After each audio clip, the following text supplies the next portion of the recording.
Sinuspindi ngayon ng pamunuan ng Metro Manila Development Authority o MMDA ang isa nilang traffic constable matapos itong ireklamo ng isang motorista na nangungutong umano dyan sa Commonwealth Avenue sa lungsod ng Quezon. Report mula kay Erlo Bringas.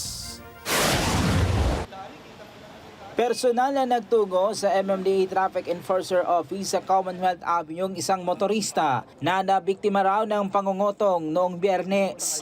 Kwento ng complainant na driver na itago na lamang natin sa pangalang Richard. Biyernes nang bumabagtas siya sa Commonwealth Avenue nang parahin siya ng traffic enforcer ng MMDA sa bahagi ng Luzon area.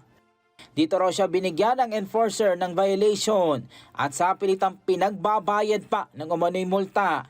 Dahil sa takot, nakapagbigay siya ng 2,500 pesos sa enforcer sa pamamagitan ng e-wallet dahil wala siyang on-hand na cash, bagay na kanyang ikinadidismaya. First time ko mahuli. I've been driving since 2015, so that's 9 years already. So first time ko na mahuli, tapos parang hindi ko, kasi sobrang mahinahon ako mag-drive eh. So, hindi ko talaga alam kung anong naging violation ko during that time. Ang pinakauna niyang price sa akin is 15K. So, iniisip ko, parang of all the vehicles passing by in Commonwealth, parang hindi naman ka 15K yung kotse ko. Sabi pa ni alias Richard na isa ding government employee, naiintindihan niya raw ang nasabing enforcer na makagawa ng ganong bagay, dala ng pangangailangan.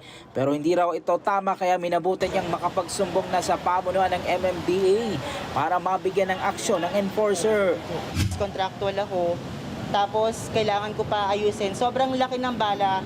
Yun yung masakit na part sa akin eh. Kasi I was explaining to the enforcer na kung pwede, since wala naman akong violation, wag na lang ako sir kasi namatayan ako. Alam ko naman na hindi naman ganun talaga kalaki yung sinasahod namin. May iba-iba lang na amount pero hindi naman talaga ganun kalakihan. So, naawa ko sa kanya, kaya lang on the other side kasi, parang if we will not be able to stop it now, then kailan? Ang MMDA naman, patuloy raw ang ginagawang investigasyon sa reklamo ng motorista. Nangako naman ang ahensya na idadaan nila sa due process. Nakatakda namang sampahan ng kaso ang nasabing enforcer. At sa kabila nito, nagpahid din sila sa mga motoristang posibleng makaranas din ng kaparehong insidente. Titingnan natin kung merong mga criminal charges na pwedeng i-file dito. At of course, merong administrative case na isasampa dito sa tao na to. Huwag ho kayong papayag. Kunin nyo yung number, yung pangalan nila, at pwedeng nyo i-complain ho yan. Kasi hindi naman nila kayo basta-basta may charge ng baseless accusation eh. Kung sila man ay chinarge kanila, pwede mong i-contest. Ang itinuro naman ng complainant na inirereklamong MMDA enforcer, itinanggi naman ang akusasyon sa kanya. Nung araw na po yun, nung po namin, pagkatapos po ng briefing namin, bali nagpasama po yung misis ko sa LTO po. Naka-4 wheels po ako nung araw na yun. Pwede po nilang ikon yung CCTV po, naka-4 wheels po ako. Bali po yung sasakyan ko nakalagay po dun sa dyan po bago paliko yung papuntang C5 po.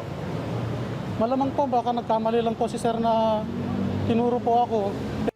Erlo Bringas para sa Matadag Agila, matatag, matapag, matapak. Maraming salamat sa inyo pong pagsubaybay sa Mata ng Agila Primetime.